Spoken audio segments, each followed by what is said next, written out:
إنا نحن نزلنا الذكر وإنا له لحافظون. أعوذ بالله من الشيطان الرجيم. بسم الله الرحمن الرحيم. إذا السماء انفطرت وإذا الكواكب انتصرت وإذا البحار فجرت وإذا القبور بعثرت علمت نفس ما قدمت وأخرت.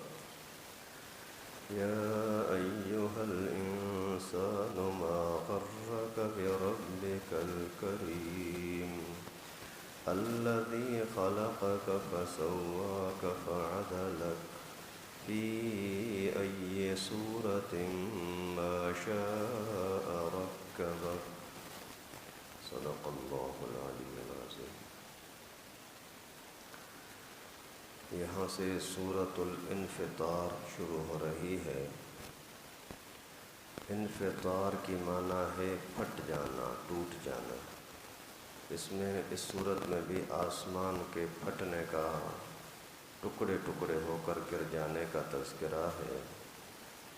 یہ صورت بھی مکی ہے، ہجرت سے پہلے نازل ہوئی.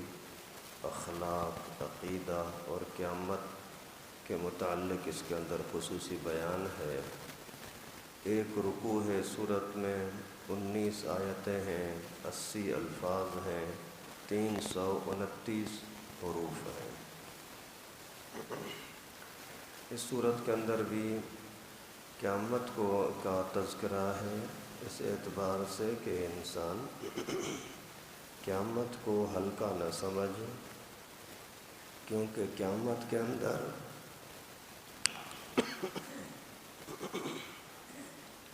یہ اتنی مضبوط چیزیں جو ہمیشہ سے آپ دیکھتے آ رہے ہیں یہ بھی ختم ہو جائیں گی. آسمان، چاند، ستارے، سمندر، یہ سارے.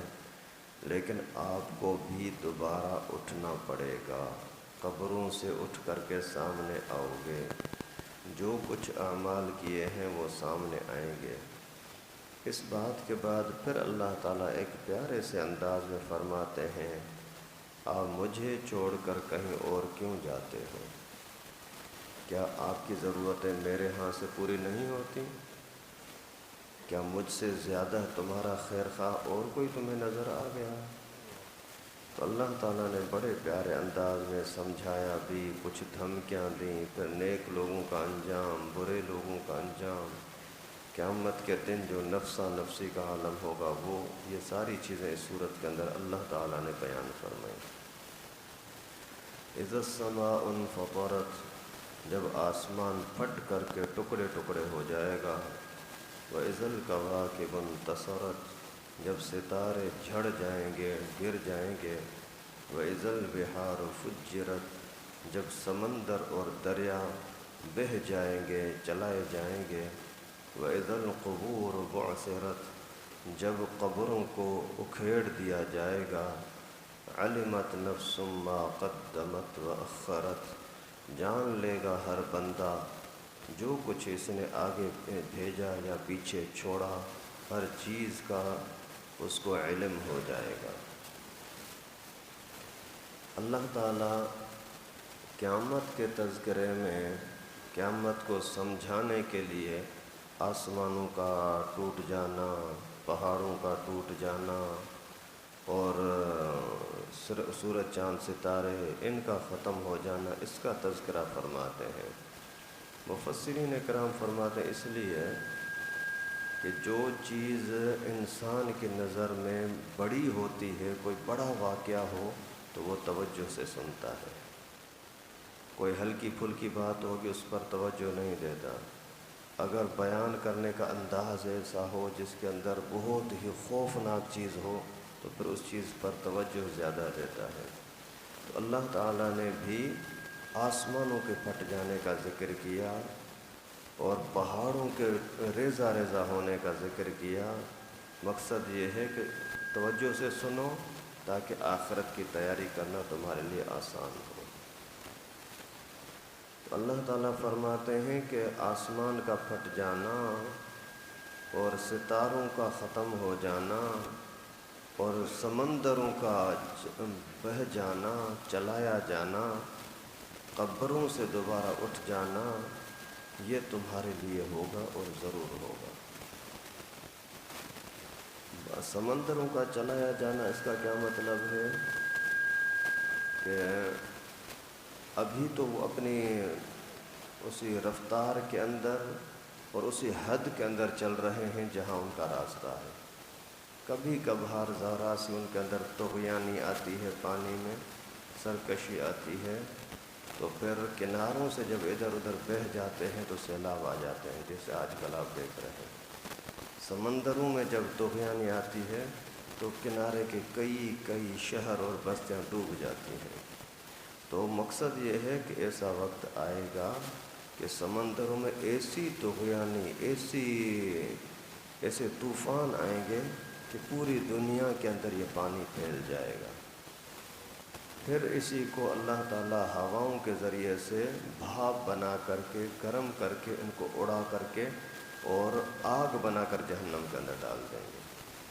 تو ایسا منظر بھی آنا ہے کہ پانی تمہیں ڈبوئے گا، پھر پانی بالکل ختم ہو جائے گا، لیکن یہ ایسا منظر آئے گا اور اس وقت تمہارا حال کیا ہوگا؟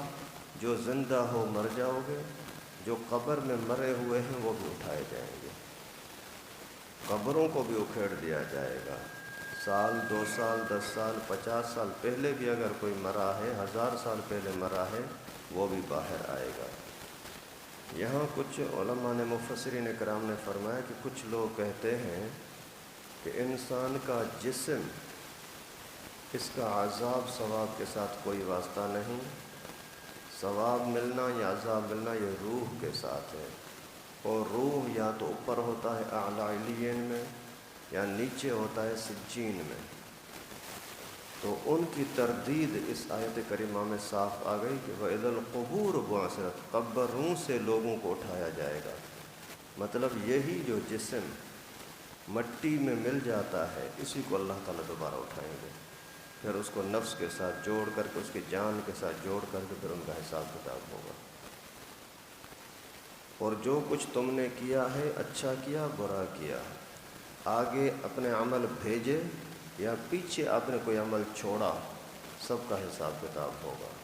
مثال کے طور پر آگے بھیجا، وہ تو سمجھ میں آتا ہے، آپ نے نمازیں پڑھی، روزے رکھے، تلاوت کیا، ذکر و اذکار کیا، یہ سارا آپ کے اعمال آگے چلے گئے۔ لیکن پیچھے چھوڑا کا کیا مطلب؟ آپ مر گئے لیکن آپ کا عمل باقی ہے۔ آپ نے مسجد بنائی، کسی کو کلمہ سکھایا، کسی کو نماز سکھائی، کسی کو پانی کا انتظام کر کے دے دیا، کسی کے لیے کوئی گھر بنا کر کے دے دیا، کوئی اچھائی کا سلسلہ جاری کر دیا، کسی یتیم محتاج عورت کو آپ نے سلائی مشین لے کر کے دے دی، کوئی اور چیز دے دی، تو یہ ہے مؤخرت، پیچھے تم نے کیا کیا۔ اسی طریقے سے آپ نے اگر کوئی اچھائی پیچھے چھوڑی، آپ کے مرنے کے بعد بھی آپ کو ثواب ملتا رہے گا۔ لیکن اگر کوئی برائی پیچھے چھوڑی، آپ نے موبائل ٹون کی دکان کھول دی موبائلوں کی، اور وہاں لوگ آتے ہیں آپ کے پاس، مجھے فلم یہاں ڈاؤن لوڈ کر کے دے دو، کوئی بھی گانا ڈاؤن لوڈ کر کے دے دو، ابھی آپ تو مر بھی گئے نا، لیکن آپ نے جو کسی کو گانا ایک ڈاؤن لوڈ کر کے دیا، بلوٹوتھ کر کے، واٹس ایپ کر کے کوئی گانا دے دیا، آپ مر بھی گئے لیکن وہ گانا تو چل رہا ہے، اس کے اندر آپ ہی کا کردار ہے۔ اسی طریقے سے جو کسی بندے نے اپنے محلے کے اندر کسی جگہ پر کوئی ناجائز چیز کی دکان کھول دی، شراب کی دکان کھولی، ساز گانے باجے کا کوئی کام شروع کر دیا، ابھی مر بھی گیا لیکن وہ برائی جب تک چلتی رہے گی تو اس کا گناہ بھی روزانہ بڑھتا رہے گا۔ کتنی خطرناک چیز ہے۔ اللہ رب العالمین فرماتے ہیں جو آپ نے اپنا عمل آگے کیا، جو پیچھے چھوڑا، سب کا حساب کتاب ہوگا۔ یا ایھا الانسان ما غرک بربک الکریم، اے انسان تیرے کریم رب سے تجھے کس نے دھوکے میں ڈال کر کے دور کر دیا۔ تیرا کریم رب، مہربان رب، احسان کرنے والا اللہ اسی سے تجھ کو دور کس نے کیا؟ الذی خلقک فسواک فعدلک، وہ اللہ، وہ رب جس نے تجھے پیدا کیا، تجھے برابر رکھا اور تجھے اعتدال کے ساتھ، اندازے کے ساتھ دنیا میں رکھا۔ فی ای صورت ما شاء رکبک، جس صورت کے اندر اللہ تعالیٰ نے چاہا تیرا نقش بنایا۔ اس اللہ کو تو چھوڑتا ہے؟ تو اگر حسین بنا ہے تو اللہ نے بنایا، چلنے پھرنے والا بنا ہے تو اللہ نے بنایا، کھاتا پیتا ہے تو اللہ تعالیٰ نے تجھے یہ صلاحیتیں دیں، اور تمہیں تو اپنے اندر کا پتہ ہی نہیں ہے، اور اللہ تعالیٰ نے اتنا کچھ تجھے بنایا۔ ایسا کریم رب، ایسی کریم ذات اور کوئی تمہیں نظر آتا ہے؟ تو پھر مجھے چھوڑ کر کے کہاں جاتے ہو؟ اللہ، یہ کتنا پیاری سی بات ہے۔ آدمی اپنے دوست کو بولتا ہے، یار میں تیرے ساتھ کتنا اچھا چلتا ہوں، کبھی میں نے تجھے تنگ نہیں کیا، تو مجھے کیوں دکھ دیتا ہے؟ تو یہ جملہ ایک عزت والے آدمی کے لیے بڑا خطرناک ہوتا ہے کہ کوئی اچھا آدمی، پیارا دوست، وہ اس طرح کا جملہ کہہ دے۔ یا اللہ تعالیٰ فرماتے، اے انسان، تیرے کرم والے رب سے تجھے کس نے دھوکے میں ڈالا؟ تجھے پیدا بھی تو میں نے کیا، تیرے اندر کو بھی تو سیٹ میں نے کیا، تیرے باہر کو بھی تو میں نے سیٹ کیا، برابر کر دیا۔ یہ نہیں ہے کہ یہ بادشاہ ہے تو اس کی 2 آنکھیں ہیں، تو غریب ہے تو تیری 1 آنکھ ہے، نہیں۔ یہ نہیں کہ تو بزرگ کا بیٹا ہے تو تجھے 2 ہاتھ ہیں، تو کسی عام آدمی کا بیٹا ہے تو تجھے 1 ہاتھ دیا، نہیں، برابر کر دیا۔ اندر کو بھی برابر کیا، اندر کی مشینری جو چل رہی ہے، باہر کو بھی اللہ تعالیٰ نے برابر کیا۔ اتنا بڑا احسان میں نے تجھ پر کیا، تو مجھے چھوڑ کر کسی اور کے پاس جاتا ہے؟ اتنا احسان تیرے اوپر کوئی اور کر سکتا ہے؟ اللہ اکبر۔ اللہ تعالیٰ سے دعا ہے کہ اللہ پاک ہم سب کو اللہ ہی کی نعمتوں کو سمجھنے کی، قدر کرنے کی، شکر کرنے کی، صحیح جگہ پر استعمال کرنے کی توفیق نصیب فرمائے۔ وآخر دعوانا ان الحمد للہ رب العالمین۔ لائک کریں ہمارے چینل کو اور سبسکرائب کریں اور بیل آئیکن کو دبانا نہ بھولیں۔